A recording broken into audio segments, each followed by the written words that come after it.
নমস্কার বন্ধুরা, welcome to my YouTube channel career guide India. আজ আমরা কথা বলতে চলেছি জগন্নাথ গুপ্তা মেডিকেল কলেজ সম্বন্ধে। আজকের আমরা এই ভিডিওতে এই কলেজের সম্বন্ধে আলোচনা করব।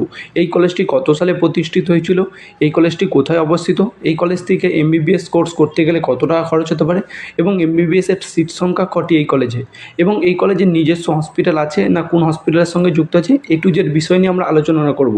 চলো দেরি না করে ভিডিওটা শুরু করা যাক। তাহলে আমরা প্রথমে আলোচনা করে নিই এই কলেজটি কত সালে প্রতিষ্ঠিত হয়েছে এবং এই কলেজটির লোকেশন কোথায়। এই কলেজটি 2016 সালে প্রতিষ্ঠিত হয়েছে এবং এই কলেজটি ওয়েস্ট বেঙ্গল রাজ্যে কলকাতা শহরে বজবজে অবস্থিত। এবং তো এই কলেজটির ফুল নেম হচ্ছে Jagannath Gupta institute of medical science and hospital. এরপরে আমরা আলোচনা করে নেব এই কলেজে এমবিবিএসের সিট সংখ্যা হচ্ছে কটি এবং এই কলেজ থেকে এমবিবিএস পড়তে গেলে তোমাদের কত টাকা খরচ হতে পারে। এই কলেজে এমবিবিএসের সিট সংখ্যা হচ্ছে 150টি।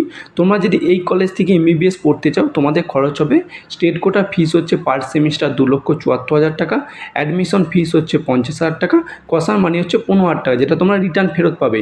এটা তোমাদের যদি টোটাল করে দেখো তোমাদের টোটাল কোর্স ফি দাঁড়াচ্ছে প্রায় 26 লক্ষ টাকার মতন, উইদাউট হোস্টেল ছাড়া। হোস্টেল নিলে তোমাদের আরও খরচ হবে।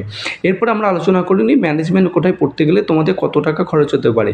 ম্যানেজমেন্ট কোটায় পড়তে গেলে তোমাদের খরচ হবে পার সেমিস্টার হচ্ছে 10,94,000 টাকা, অ্যাডমিশন ফিস হচ্ছে 50,000 টাকা, কসান মানি হচ্ছে 15,000 টাকা, যেটা তোমরা রিটার্ন পাবে।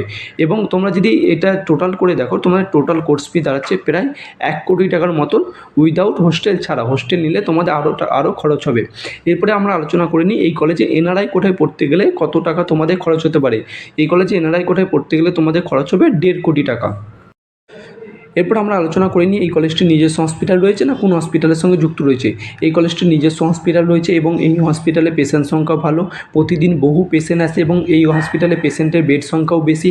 তোমরা যদি এই কলেজে ক্যাম্পাস লাইব্রেরি দেখো সেটিও ভালো, এবং তোমরা যদি এই কলেজে অ্যাডমিশনের জন্য ভেবে থাকো তোমরা অ্যাডমিশন নিতে পারো। এবং তোমরা যদি আমাদের থ্রুতে অ্যাডমিশন নিতে চাও আমাদের নিচে দেওয়া কন্ট্যাক্ট নম্বর দেওয়া আছে, সেই কন্ট্যাক্ট নম্বরে যোগাযোগ করতে পারো, কল করতে পারো, হোয়াটসঅ্যাপ করতে পারো। এছাড়াও এই কলেজে এমবিবিএস ছাড়াও অন্যান্য কোর্সও অফার করায়। অন্যান্য কোর্সেও যদি তোমরা অ্যাডমিশন নিতে চাও এই কলেজে যোগাযোগ করতে পারো বা আমাদের সঙ্গে যোগাযোগ করতে পারো, আমাদের নিচে দেওয়া কন্ট্যাক্ট নাম্বার দেওয়া আছে। এবং তোমাদের যদি এই ভিডিওটি ভালো লাগে লাইক কমেন্ট শেয়ার করতে ভুলবে না, এবং আমাদের চ্যানেল নতুন হলে আমাদের চ্যানেলটি একটি সাবস্ক্রাইব করে দেবে। থ্যাংক ইউ বন্ধুরা, তোমাদের সঙ্গে নেক্সট ভিডিওতে দেখা হচ্ছে।